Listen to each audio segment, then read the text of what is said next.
Vamos falar sobre um tema muito importante que é o aporte e o rebalanceamento. Acredito que você deve ver aí com uma certa frequência que eu bato bastante nessa tecla: aporte, aporte, aporte, rebalanceamento, aporte, aproveite aporte. E você vai entender que essa é uma das maiores vantagens que você tem, é o que está mais ao seu alcance, é aquilo que você pode fazer e você vai ver que é relativamente muito barato e eficaz para aquilo no qual se propõe.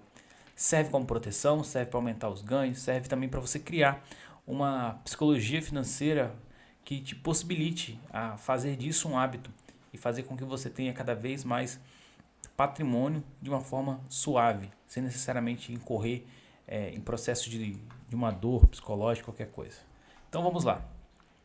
Já falei algumas vezes, mas na verdade, né, aporte primeiro em você. Você é o ativo mais importante. Dificilmente você vai conseguir investir em alguma coisa que vai te dar um retorno maior do que você mesmo.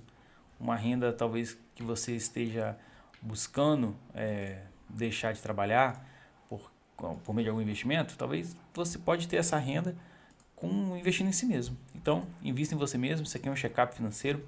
Você já deve ter feito, mas de tempos em tempos é sempre bom fazer novamente. Então vamos lá.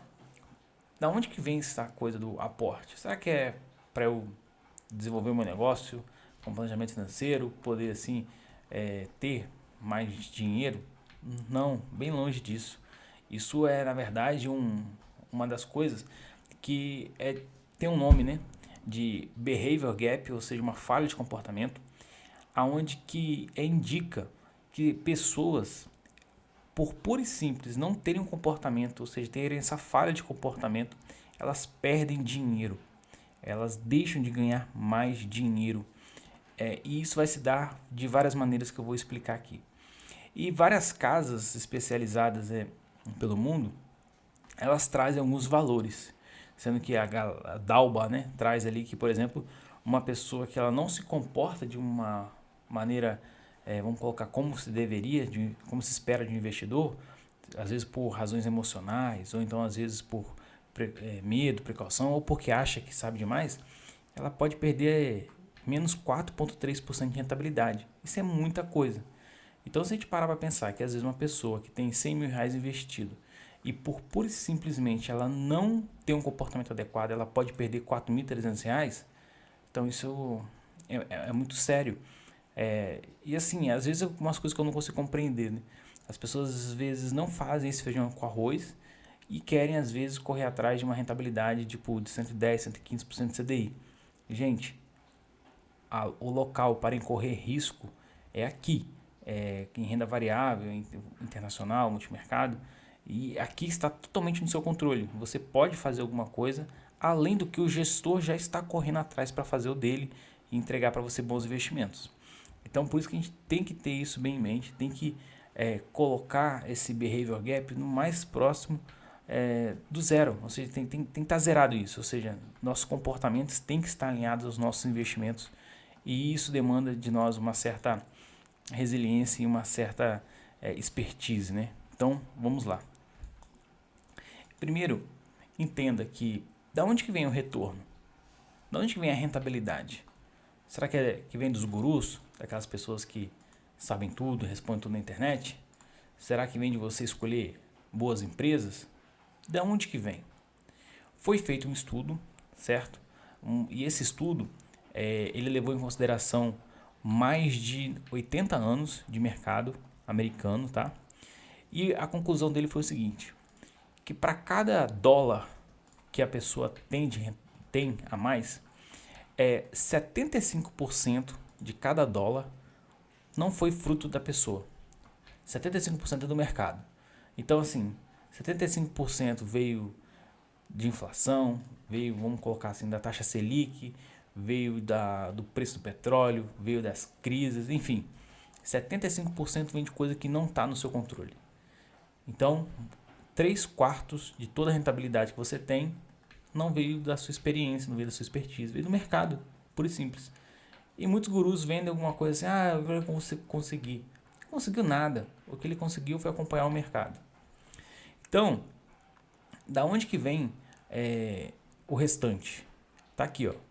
Política de alocação, 12,5%. E gestão ativa, outros 12,5%. Nessas duas fatias aqui a gente consegue trabalhar. Então a política de alocação é você investir de acordo com o seu perfil.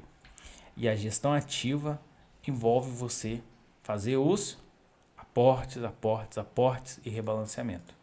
Ah, mas cadê a gestora nisso tudo aqui? A gestora ela atua nesta parte aqui e um pouquinho aqui, aonde que ela tenta, né, através de análise de mercado, tentar trazer para você aquilo que tem uma tônica maior. E claro, o gestor ele vai apostar, né, em coisas que irão acontecer ainda, talvez daqui a 5, 6 anos. Ele está tentando jogar para frente, né, coisas que hoje estão baratas e que amanhã pode vir a ser mais caro. Mas isso aqui, essas duas fatias, está no nosso controle. Nós devemos atuar no nosso perfil, ou seja, investir de acordo com o perfil de investimento adequado e gerir isso, ou seja, aportar de acordo com o perfil. Então, se você tem lá A mais B, ou seja, cada um ali tem 50%, não importa o que aconteça, você deve fazer um rebalanceamento. Ah, mas eu tinha ali um investimento em ações e caiu 50%. A primeira pergunta é, você tinha ali uma carteira, você tinha uma alocação mínima estratégica, um percentual, alguma estratégia envolvida naquilo? Porque os dados mostram que, falando aqui de ações Brasil, né, uma coisa média, ela oscila, tá vendo? E a banda de oscilação alta é muito maior do que a banda de superior mínima. E tem aquilo, o intervalo de rentabilidade ele costuma ser maior do que o intervalo de negatividade, ou seja, de fases onde que a rentabilidade está negativa. Então, está caindo, ok, vai cair mesmo, ninguém fala que não vai cair. A questão é, toda vez que cai, em seguida você tem ali uma alta. Ah, isso é um jogo. Não, não é um jogo. Isso aqui, na verdade, nós estamos falando de psicologia financeira. Muitas pessoas, elas, devido a alguns rumores, devido a alguns problemas, acabam agindo de maneira que o mercado não consegue controlar. Se você quer sacar o seu dinheiro, você vai sacar. Só que você não vai sacar a um preço que você comprou. Muitas das vezes você tem que vender mais barato. E isso desencadeia uma série de fatos, enfim. Isso é um efeito comportamental muito grande. Mas, se tratando de Bovespa, Brasil, que é um mercado emergente, um mercado ainda que está ainda em fase de construção, que tem muita ainda empresa estatal ali no índice, enfim, ele ainda é um indicador, é um mercado muito promissor mesmo. Mas o inconveniente é o que? É você não ficar investido. Então, pelo amor de Deus, se você tem assim em mente, não, eu vou segurar um dinheiro, vou aguardar uma coisa boa. E se aguardar uma coisa boa, ninguém consegue. É o market time, né? Você não consegue prever quando vai acontecer. Nem os melhores investidores conseguem fazer isso. Por quê? Porque é uma coisa que não está na nossa capacidade. E observe só esse estudo aqui. Se por um acaso uma pessoa investiu há 20 anos atrás e não resgatou, hoje ela tem 758% de rentabilidade. Agora, se por acaso essa pessoa, eu lucrei aqui, agora vou segurar um pouco, aí vendeu, e ela perdeu 10 dias de um pregão ótimo, essa rentabilidade caiu muito, de 758 para 224. Se por algum minuto essa pessoa ficou comprando e vendendo, e entre uma compra e a venda ela perdeu 30 pregões, em 20 anos ela ganhou 2%, não ganhou nada. E essa pessoa aqui é a mesma pessoa que vai falar que bolsa não é para ela, que vai falar que investir não é para ela, que ela prefere imóveis, que ela prefere fazer outra coisa. Por quê? Porque é bem provável que ela viu essa oscilação negativa, aí vendeu, não aguardou, passou um tempo, as coisas vieram corrigindo durante um bom tempo, e ela fala, isso aí não é para mim não, isso é um jogo, isso é um cassino. Não é, gente. Isso aqui tem estratégias a serem feitas, tem métodos, tem metodologia. Então, aqui fica a ideia de que oscilação é natural e quanto mais tempo você ficar investido, melhor. Não tente adivinhar a hora da subida ou a hora da caída. Aceite o risco, aceite essas coisas. E olha só que coisa interessante. Isso é tão assim, não é só coisa de Brasil, é coisa de mundo, até mesmo dos Estados Unidos, né? Que é um mercado um pouco mais desenvolvido que o nosso, mas em termos de psicologia financeira nós somos praticamente todos iguais. Nada indica que há alguém melhor que a gente, ou vice-versa. Mas olha só, a linha azul indica a questão da rentabilidade, certo? Então, a linha azul é a rentabilidade do fundo, beleza? Linha azul, rentabilidade. Linha vermelha é resgates e saques. Então, quando ela está caindo, as pessoas estão resgatando, e quando ela está subindo, as pessoas estão aportando. Então, olha só que coisa interessante. Quando o mercado ele está caindo, as pessoas tendem a resgatar mais. Então, olha só, ficou um tempo lá paradinho, começou a cair, as pessoas, anteciparam o saque. Um ou outro ali fez ali um aporte, né, para capturar, mas no geral eles foram, eles, na verdade, resgataram mais. Quando depois de um tempo que o mercado subiu, as pessoas começaram a comprar. Ou seja, depois de muito tempo, perdeu essa área todinha positiva. Aí as pessoas começaram a comprar. Passou muito tempo depois, o mercado começou a cair, as pessoas começaram a fazer o quê? Vender. Então, isso que eu estou te falando não é bem uma novidade. É você ir contra isso. E não é fácil, porque é você ir contra uma coisa natural sua, a psicologia, né? Aqui as pessoas elas estão o tempo todo vendendo na alta e comprando na baixa. E é isso que eu quero que você quebre, né? Que você mude, porque planejamento financeiro envolve, né, essa nova forma de você lidar com os seus investimentos. E é isso que quando a gente propõe, né, quando a gente fala, repete tantas vezes do aporte, é que você quebre esse ciclo. E aí, o que acontece? Eu fiz aqui um pequeno estudo para tentar mostrar, né, como que isso se dá. Então, por exemplo, premissa número 1, a pessoa investiu 100 mil reais lá em, vou colocar aqui, novembro de 2019. E aí, o que acontece? Se passaram 32 meses até julho, certo? E o que aconteceu com essa carteira? Esses 100 mil reais, sem nenhum aporte, a pessoa não aportou nada, virou 80.699, ou seja, uma queda de 19 mil reais. E aí, observe só que coisa interessante, né? Se por um acaso a pessoa ela foi e falou assim, não, eu vou aportar todos os meses, o valor de 2 mil reais, vamos supor, né? Isso é uma estratégia que ela falou, todo mês eu vou aportar, ok. Caiu 16,52%, 2,78 a menos, ou seja, o simples fato dela repetir aporte fez com que a queda fosse muito menor.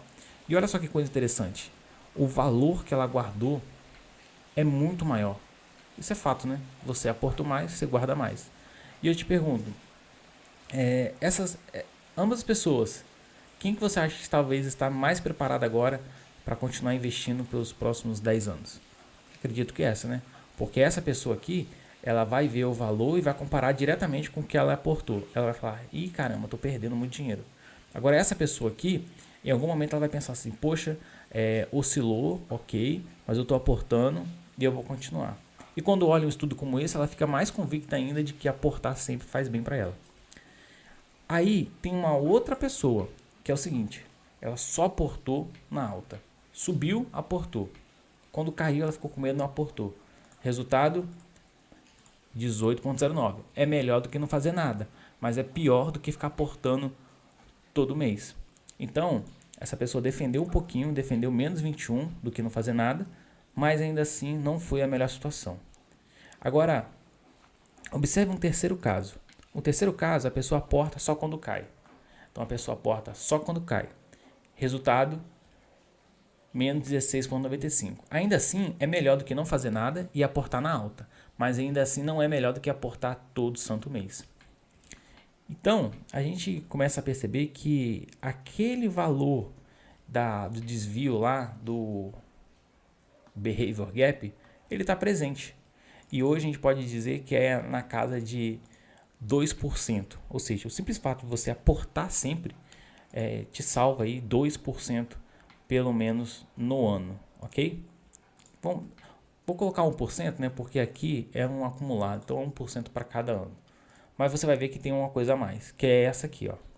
Essa aqui é o seguinte: vamos supor que você aporte todo mês 2.000 e toda vez que um mês cair, apresentar uma rentabilidade negativa de menos 5% ou mais, você vai fazer um aporte extra de R$ 5.000. Olha o que acontece, você defende mais ainda a carteira. Ah, mas poxa, R$ 5.000 eu não tenho todo mês. Concordo, mas também não é todo mês que como posso falar, que essa queda ela é muito alta, acima de 5%.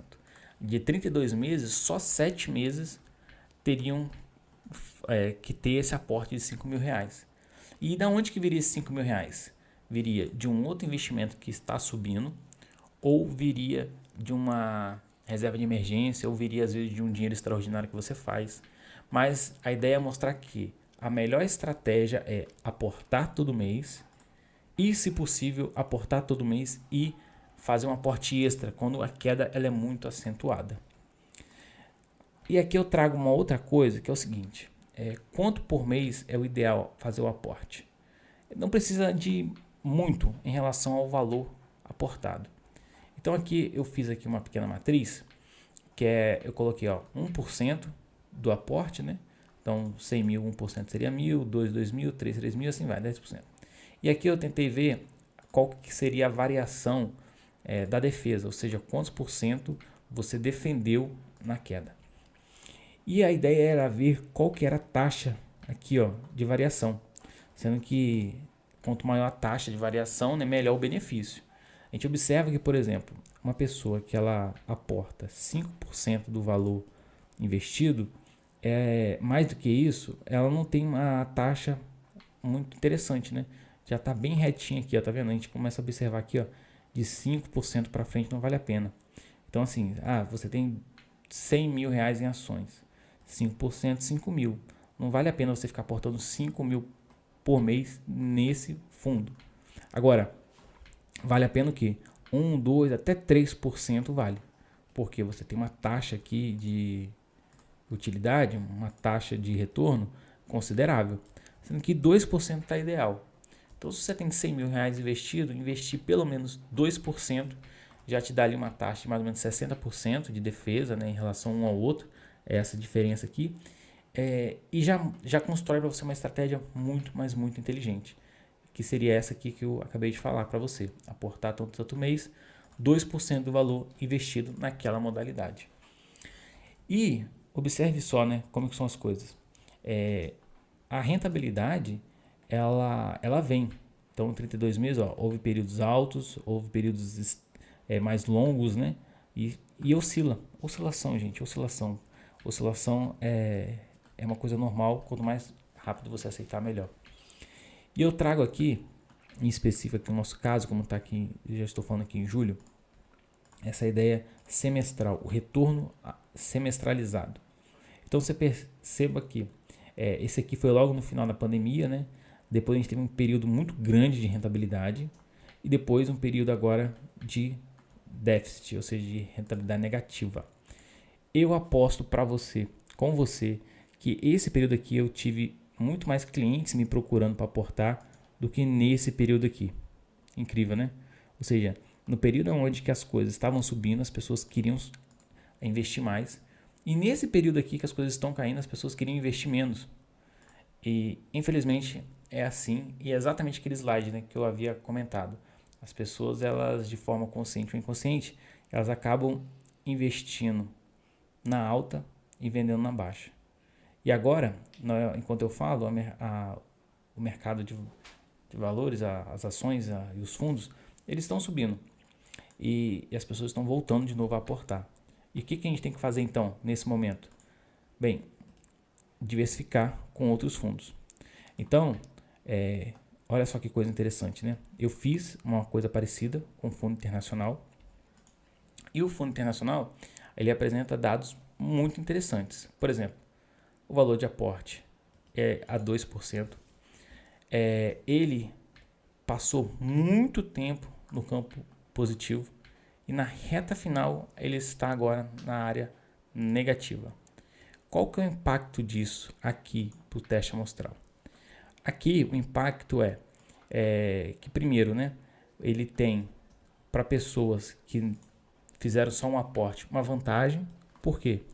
Porque quanto mais aporte você faz, maior fica a base, né, a base de patrimonial. E como na reta final houve uma rentabilidade negativa, então o dinheiro que você tinha mais no final, que deveria valorizar mais, como teve rentabilidade negativa, ele começou a cair com mais força. Então por isso que você perde rentabilidade aqui. Mas a ideia se mantém de que quando você tem um fundo desse, você vai sempre aportar aonde que está caindo. Se você tem a oportunidade de diversificar com outro fundo, aqui é uma vantagem. E olha só que interessante. Desvio padrão. Por que eu coloquei esse desvio padrão aqui? Esse vídeo aqui é um pouco técnico mesmo. Qualquer dúvida se tiver, você me manda, tá? Por favor. O desvio padrão é uma medida que as pessoas usam, os analistas usam para considerar o risco. Então, esse nosso fundo de renda variável Brasil tem um desvio padrão de 24%. É alto, ou seja, dentro dessa janela de 32 meses, esse fundo ele pode subir 24%, como pode cair 24%. Então, toda vez que você vê desvio padrão, entenda como que é o percentual que esse fundo pode subir nos próximos 12 meses, nos próximos 24 meses. Então, quando alguém me pergunta, poxa, quanto que esse fundo pode subir nos próximos 32 meses? 24%. Quanto que pode cair? 24%. O desvio padrão, ele se dá, ele não dá direção, né? Ele dá ali a média. E aí o que acontece? Quando você, no nosso caso aqui, falando de FIDUC, a gente tem um fundo internacional, olha o tamanho do desvio padrão, baixinho, né? 7,71. Ou seja, um risco é muito menor. E ele é descorrelacionado, ou seja, quando esse aqui cai, esse aqui sobe. E vice-versa, quando esse aqui cai, esse aqui tende a subir. É claro que não vai ter assim um 100%, né, em um queda, um subindo, mas é uma estratégia muito boa. E olha só o que eu fiz aqui.